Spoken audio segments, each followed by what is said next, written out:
엄마가 오랜만에 좋은 가치를 좀 가르쳐 주려고 막 이렇게 얘기를 하는데 애가 좀 무서워서 엄마를 안 쳐다본다. 이러면 엄마들이 하는 실수가 야 엄마 안 쳐다보나 엄마 얘기하는데 뭐 이러면서 그 똑바로 보는데 에너지를 다 써버리는 경우가 있는데 이러면 안 돼요. 혼날 것 같다는 느낌을 애도 받은 거거든요. 애가 무서울 때 절대로 엄마 눈을 볼 수가 없어요.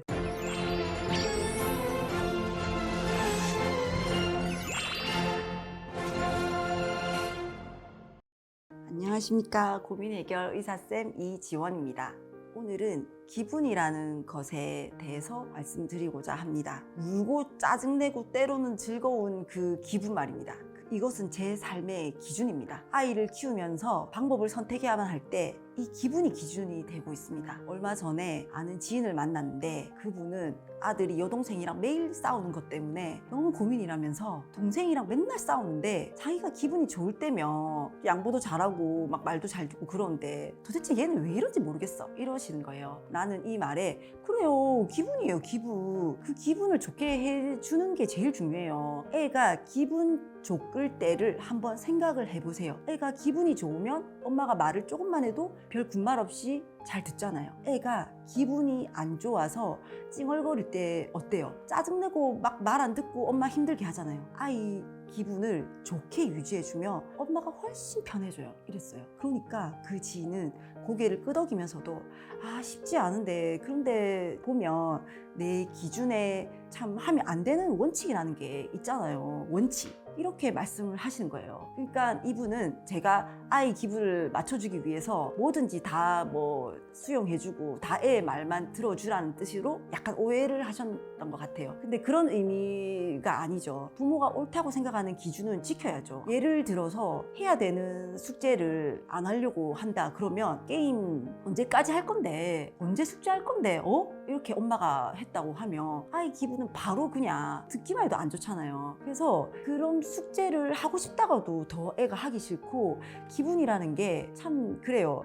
엄마가 짜증내면서 말하면 다 하기가 싫어져요. 그래서 그때는 저 같으면은 엄마 얘기 잠깐만 좀 할게. 있잖아, 숙제는 선생님과의 약속이야. 약속 지키는 게 선생님과의 예의잖아. 엄마는 너가 선생님과 이런 걸 지키는 사람이 돼 갔으면 좋겠다. 뭐 이런 식으로 저는 얘기를 하고 있거든요. 아이 기분이 이 말을 들었을 때 어떨지 한번 생각을 해보는 거죠. 이게 내가 들어도 아 기분이 나쁘겠다 하는 말은 무조건 걸러요. 숙제도 안 하고 이 노는 이 게으른 놈이라는 뉘앙스가 아니라 숙제는 선생님과의 약속이다. 이건 일종의 예의다. 이렇게 내가 너한테 이런 거 가르쳐 주고 싶다. 이렇게요. 세상 천지에 상대방이 너 잘못한 거 잘못했고 뭐 너 나쁜 놈이다 이런 말 안 하면서 아무도 뭐라 할 수 없는 이런 절대적인 옳은 가치를 얘기를 하는데 크게 기분 나쁠 수가 없거든요. 그냥 수긍을 할 수밖에 없어요. 그래서 여기서 또 중요한 게 엄마가 오랜만에 좋은 가치를 좀 가르쳐 주려고 막 이렇게 얘기를 하는데 애가 좀 무서워서 엄마를 안 쳐다본다.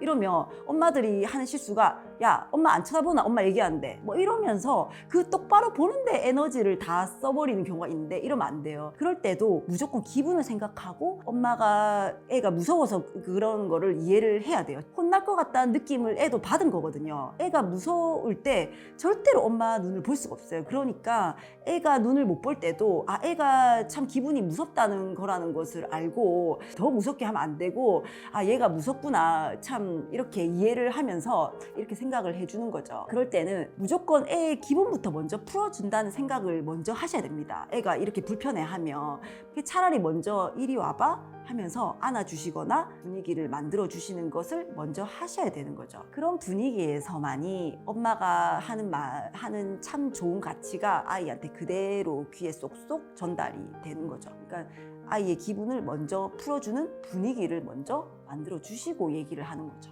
이게 우리한테 이런 편도체라는 게 있어요. 우리 뇌 속에는 이 편도체가 우리가 두렵거나 위기를 느끼고 긴장하고 화가 날 때 이 편도체가 딱 활성화가 돼요. 그럼 이 편도체가 활성화되면은 과제 지속력, 끈기, 집중력, 판단력, 문제 해결력, 공부할 때 해야 되는 기능들이 완전 떨어지게 돼요. 그러니까 애가 막 엄마가 똑바로 봐라 이러면서 막 벌벌 떠는 상황에서는 아이의 편도체가 활성화되면서 이런 이해할 수 있는 뇌 기능들이 딱 멈추게 되는 거죠. 그래서 엄마가 무섭게 하면 아이 편도체가 활성화돼서 애가 머리가 하얘지고 아무 대답도 못하게 되는 거죠. 그래서 항상 뭘 가르치거나 알려줄 때는 감정을 먼저 좋게 해주고 나서 말해야 되는 이유가 뇌기능적으로도 여기에 있는 거죠. 그래서 아이 학원을 정할 때도 이 학원이 뭐 뛰어나고 막 저하고 유명하고 막 이런 기준이 아니라 여기 다니면 우리 아이의 기분이 어떨까를 먼저 생각을 합니다. 아이가 이 학원에서 기분이 좋아야 아이의 편도체가 안정화되고 문제 해결력 같은 뇌 기능이 생겨서 공부를 제대로 하지 않겠습니까? 결국 이 기분이 문제를 해결하게 해주고 문제풀이를 하게 해주고 하는 거죠. 내 인생을 기분이 만듭니다. 사실은 지금 여러분의 편도체는 안정화되어 있는지 살펴보시기 바랍니다. 나와 아이의 기분이 노여워지지 않도록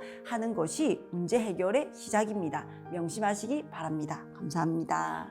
여러분 이 영상을 보시고 또 나는 또 이런 고민이 있다고 생각하시는 분들은 이 아래 그 링크에 메일이나 링크에 사연을 보내주시면 거기서 제가 도움 드릴 수 있는 분들에게 제가 성심성의껏 진심으로 도움을 드리겠습니다.